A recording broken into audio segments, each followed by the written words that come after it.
चलिए देखिए, यहाँ हम लोग जो बात करने जा रहे हैं वो है आपकी रसधानी यानी वैक्यूल की। देखिए ये जो रसधानियाँ यानी वैक्यूल होती हैं, ये इसके अंदर बेसिकली क्या होता है, एक मेम्ब्रेन होती है, एक झिल्ली से घिरी हुई संरचना है। और ये जो एक झिल्ली है इसे टोनोप्लास्ट कहते हैं। एक झिल्ली को क्या कहते हैं? टोनोप्लास्ट कहते हैं, इंग्लिश में भी इसे टोनोप्लास्ट भी कहते हैं। और इसके अंदर जो भरा होता है उसे कोशिका रस कहते हैं।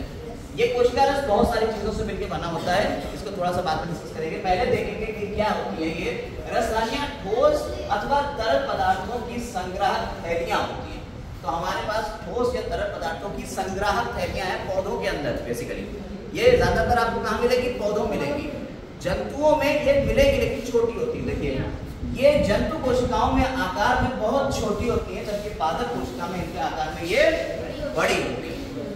इसके अंदर जो कुछ भी भरा होता है, जैसे आपको बताया कि ठोस या तरल चीजें इसमें भरी हुई है, जो कुछ भी भरा हुआ है उसे क्या कहते हैं? कोशिका रस कहते हैं। और कोशिका रस में क्या क्या चीजें आ सकती हैं?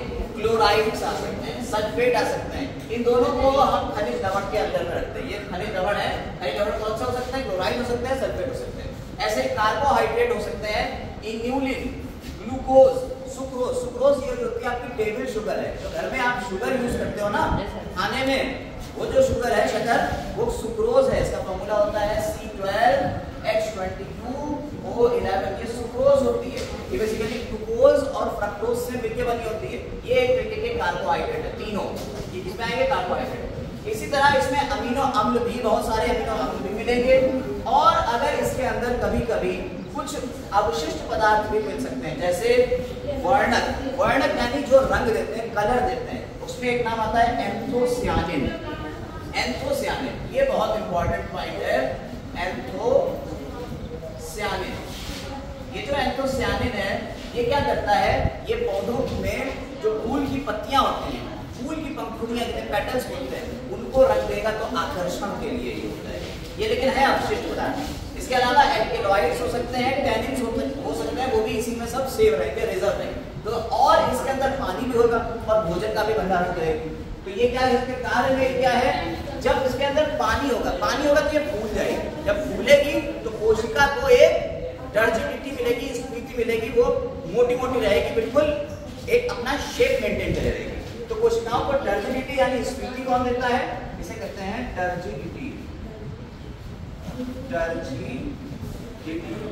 ये स्फीति कौन देता है? यही आपकी रसायनी देती है। इसके अलावा इसको क्या करती है? जल, भोजन और उत्सर्जित पदार्थों का भंडारण भी करती है।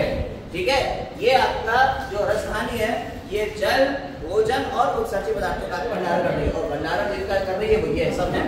ये आपके भोजन वाले हैं, ये आपका इसी में ही जल भी होगा, ये उत्सर्जित पदार्थ हो गए, अवशिष्ट पदार्थ हो गए, इनका भी भंडारण करें तो ये सबका भंडारण करती है। क्लियर हो गई? ये हमारी रसधानी है। पौधों में ये बड़ी मिलती है और जंतुओं में ये छोटी मिलती है। ये हमारा आखिरी कोशिकांग हो गया। इस तरह से हमने सारे कोशिका के पढ़ लिए हैं। अब हमें कोशिका विभाजन पढ़ना है। ठीक है, बस इतना ही।